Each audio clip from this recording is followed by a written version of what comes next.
Assalamualaikum warahmatullahi wabarakatuh. Bertemu lagi dengan saya, Diti Ismayanti Respati, untuk mata kuliah kajian kurikulum. Pada video pembelajaran hari ini, kita akan membahas mengenai anatomi dan desain kurikulum.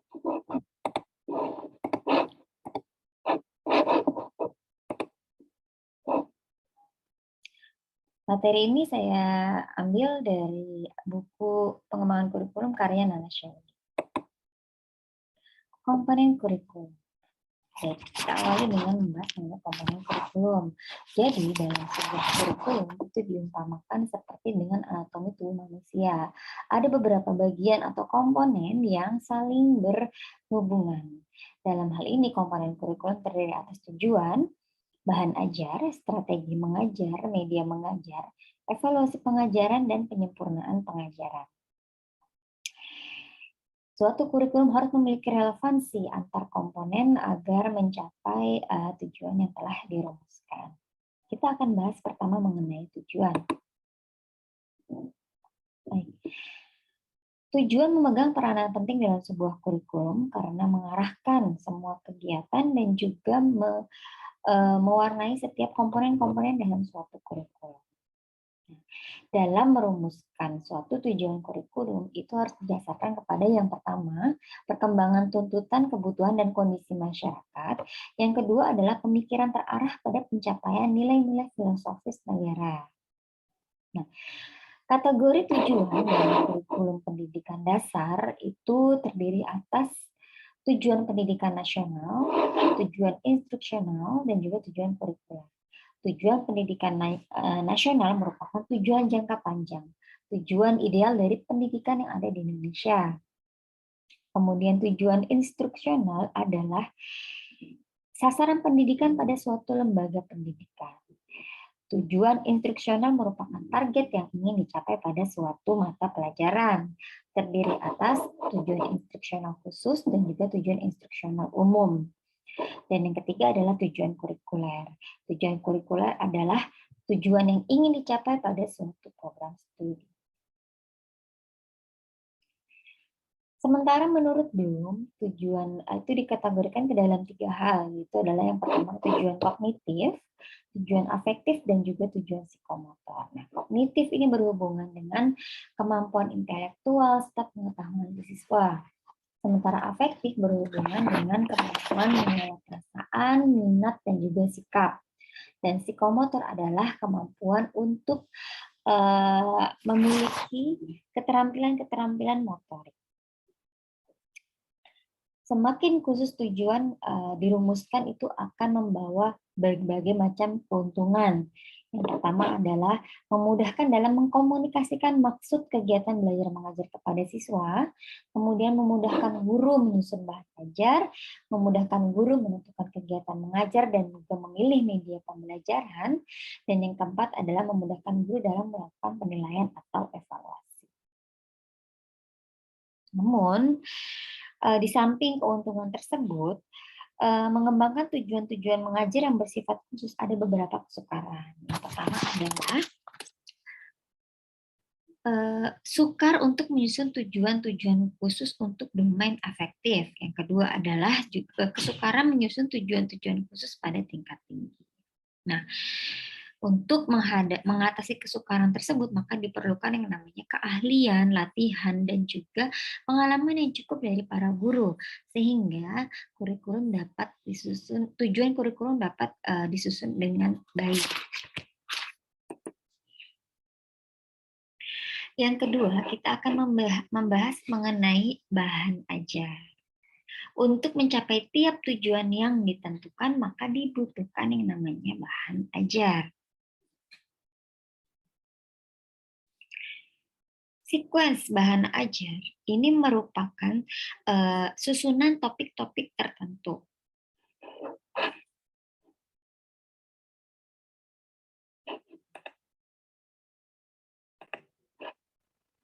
Beberapa cara menyusun sekuens bahan ajar. Yang pertama ada yang namanya sekuens kronologis, yaitu menyusun bahan ajar berdasarkan urutan waktu. Kemudian yang kedua adalah sekuens kasual. Sekuens kasual ini masih berhubungan dengan sekuens kronologis. di mana siswa dihadapkan pada peristiwa atau situasi yang menjadi penyebab bagi suatu peristiwa tersebut. Kemudian yang ketiga adalah sequence struktural, yaitu adalah bahan ajar disusun berdasarkan struktur tertentu.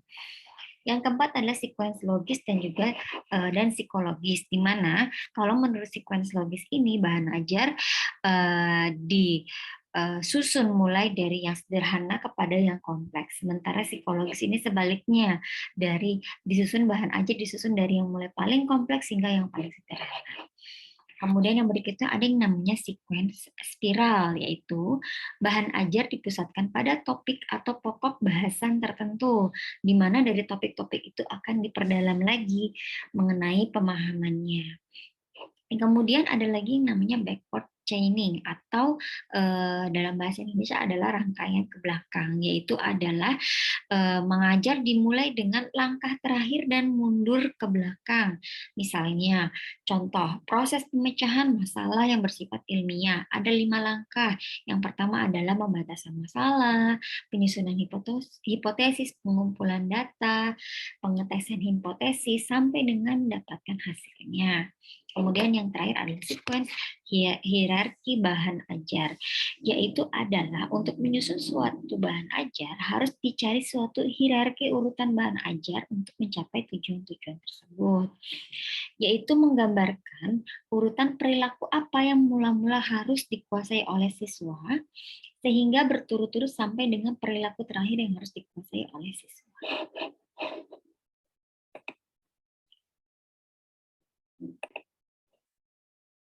Penyusunan sequence bahan ajar berhubungan erat dengan strategi mengajar.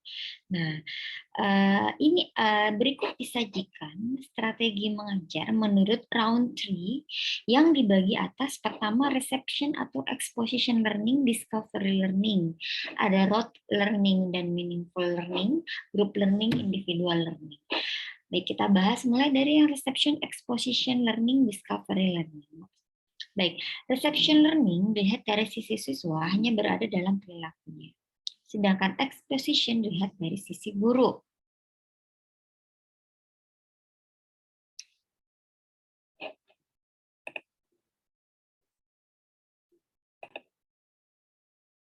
Reception atau exposition learning ini menggambarkan bagaimana guru memberikan keseluruhan bahan ajar disampaikan kepada siswa dalam bentuk akhir atau sudah jadi. Sementara discovery learning ini justru memberikan kesempatan kepada siswa untuk dituntut melakukan berbagai kegiatan seperti menghimpun informasi, membandingkan, menganalisis, hingga mencapai kesimpulan-kesimpulan dari suatu bahan ajar. Yang kedua adalah rote learning, meaningful learning. Jadi dalam rote learning, bahan ajar disampaikan kepada siswa tanpa memperhatikan arti dan maknanya.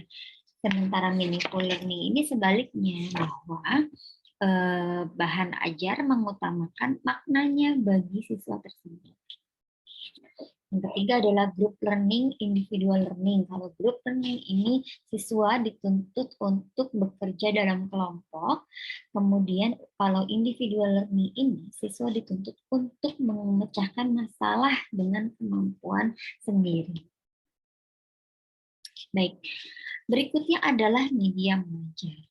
Media mengajar adalah berbagai bentuk rangsangan atau alat yang disediakan oleh guru untuk mendorong siswa belajar. Menurut Roundtree lagi mengelompokkan media mengajar menjadi 5 macam. Yang pertama ada interaksi insani, realita, piktorial, simbol tertulis, dan rekaman suara. Yang pertama adalah interaksi insani. Interaksi insani ini adalah merupakan media komunikasi di mana secara langsung siswa berkomunikasi dengan orang lain. Kemudian secara sadar atau tidak sadar dari komunikasi tersebut akan mempengaruhi perilaku siswa tersebut. Kemudian yang kedua adalah realita. Realita adalah bentuk perangsang nyata seperti orang, binatang, peristiwa, dan sebagainya. Kalau dalam interaksi insani, siswa ini berinteraksi secara langsung dengan orang-orang. Kalau di realita ini, siswa hanya akan mengamati atau mengobservasi orang-orang yang menjadi objek dalam pengamatan atau studi siswa tersebut. Yang ketiga adalah pictorial, yaitu adalah media yang menyajikan berbagai bentuk variasi gambar dan juga diagram, baik bergerak ataupun tidak, yang dibuat dalam kertas, dalam film, dan media lainnya. Sementara simbol tertulis ini adalah media yang paling umum tetapi paling efektif, yaitu adalah dengan menggunakan buku, majalah, modul, dan lain-lain. Dan yang terakhir adalah rekaman suara, yaitu adalah media mengajar yang berupa rekaman suara, disajikan sendiri secara terpisah maupun dapat bersama-sama dengan pictorial.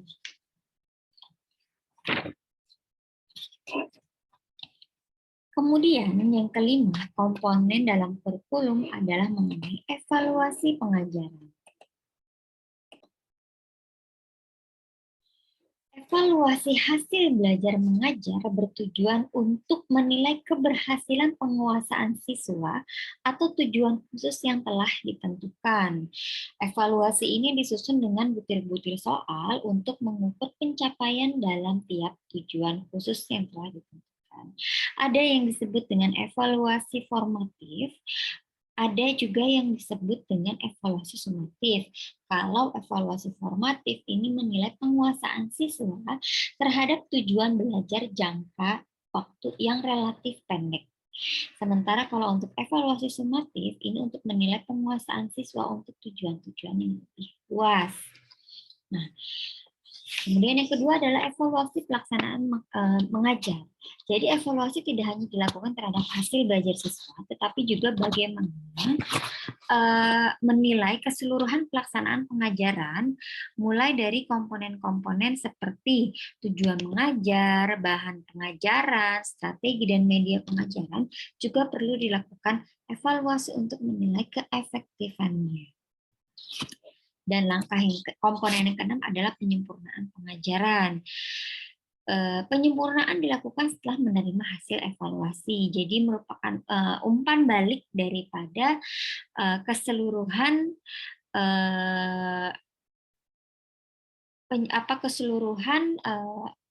komponen-komponen dalam sebuah kurikulum. Kemudian dapat dilakukan oleh guru sendiri maupun dengan bantuan pihak lain. Jadi, ini potong, mohon maaf. Jadi maksudnya adalah guru dapat melakukan penyempurnaan pengajaran sendiri maupun berkonsultasi dengan pihak lain, contohnya dengan ahli dari luar maupun juga dari dalam, dengan teman sejawat, dengan personel sekolah maupun dengan kepala sekolah dan lain-lain. Namun juga dapat dilakukan oleh guru itu sendiri.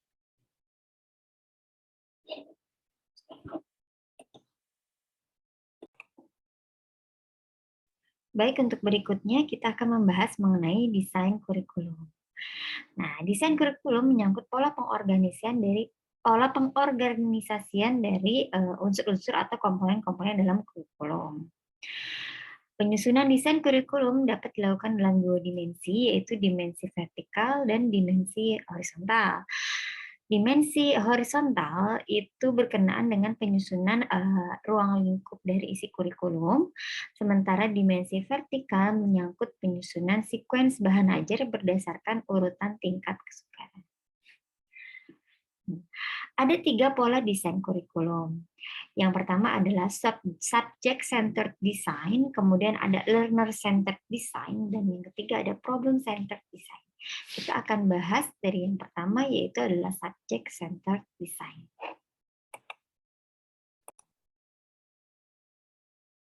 Subject-centered design adalah desain kurikulum yang paling tua atau yang paling lama, yang paling populer dikenal. Subject centered design ini adalah kurikulum yang dipusatkan terhadap isi dan materi yang akan diajarkan. Kurikulum tersusun atas mata pelajaran yang diajarkan secara terpisah. Nah, ada 3 jenis lagi di dalam subject centered design ini. Yang pertama adalah the subject design, ada the discipline design, dan ada the broad field design. Nah, dalam the subject design, mata pelajaran diajarkan secara terpisah dalam bentuk mata pelajaran.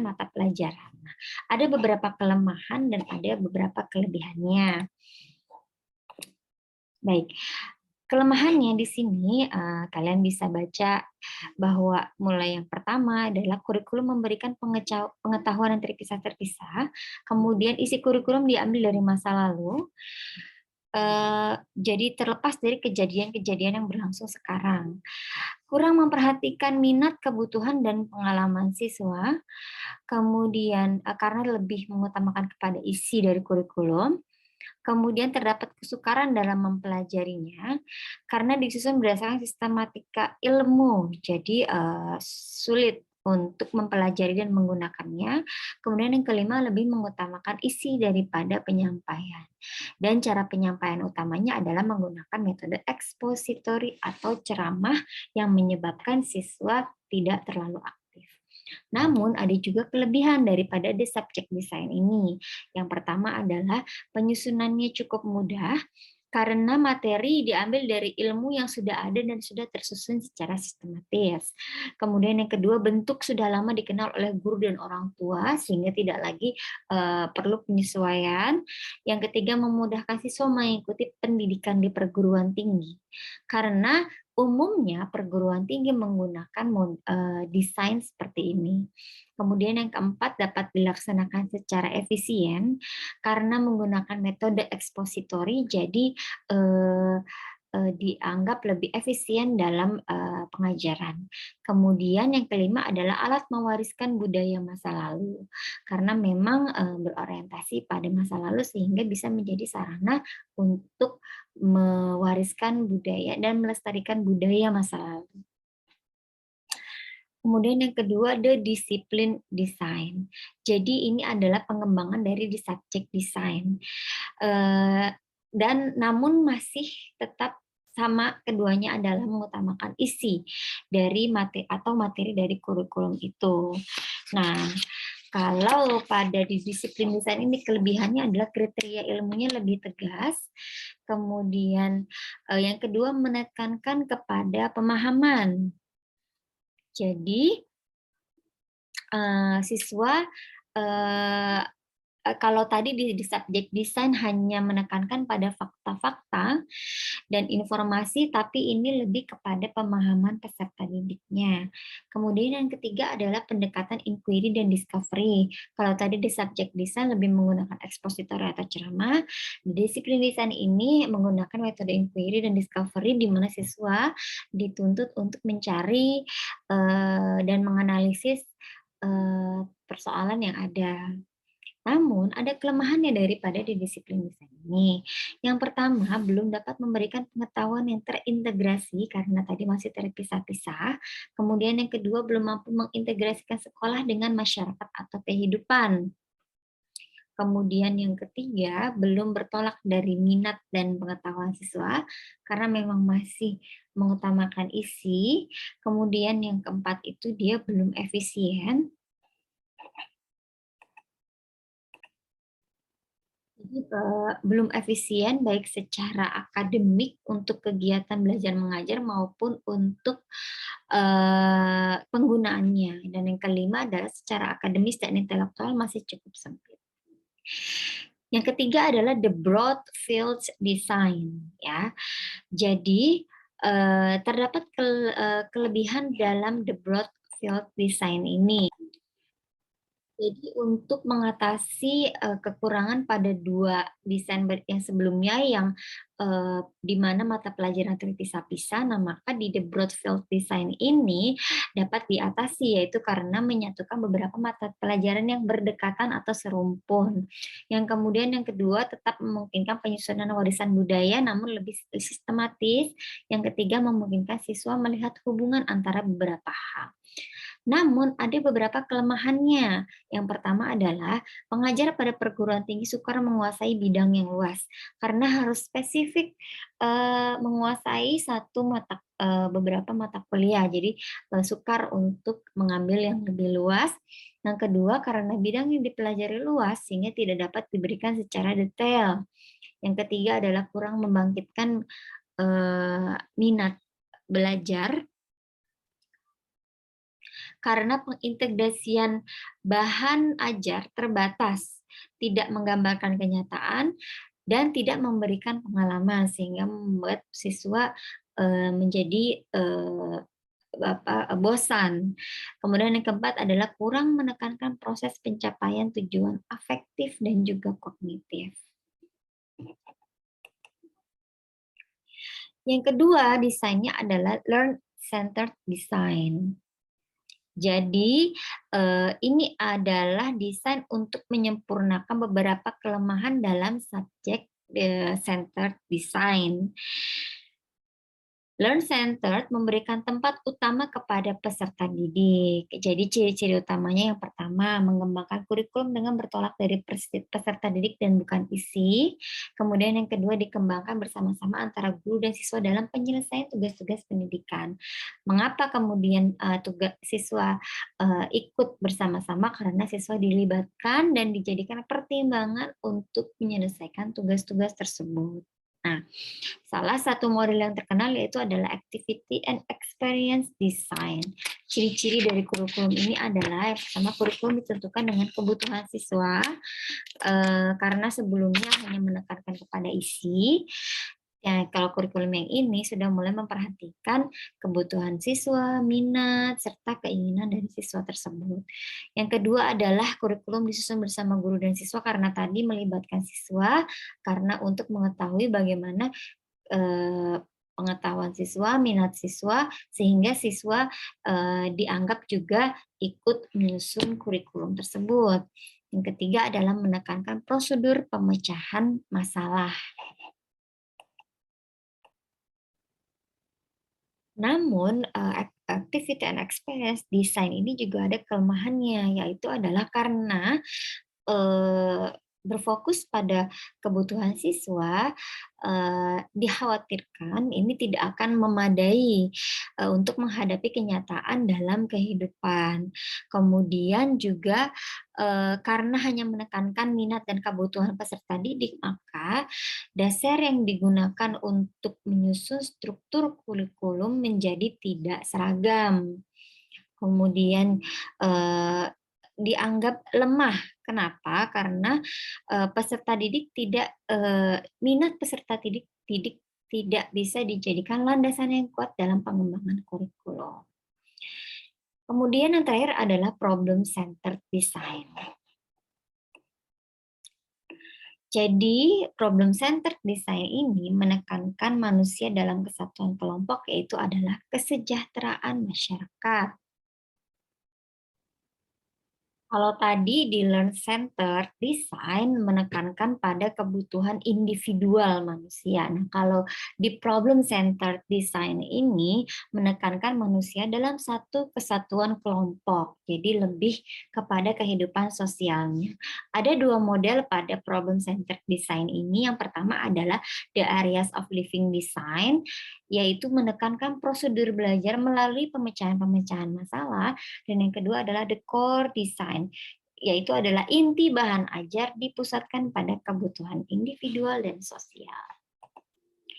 Demikianlah materi mengenai anatomi dan desain kurikulum. Semoga bermanfaat bagi kita semua. Sampai jumpa di materi berikutnya. Wassalamualaikum. Assalamualaikum warahmatullahi wabarakatuh.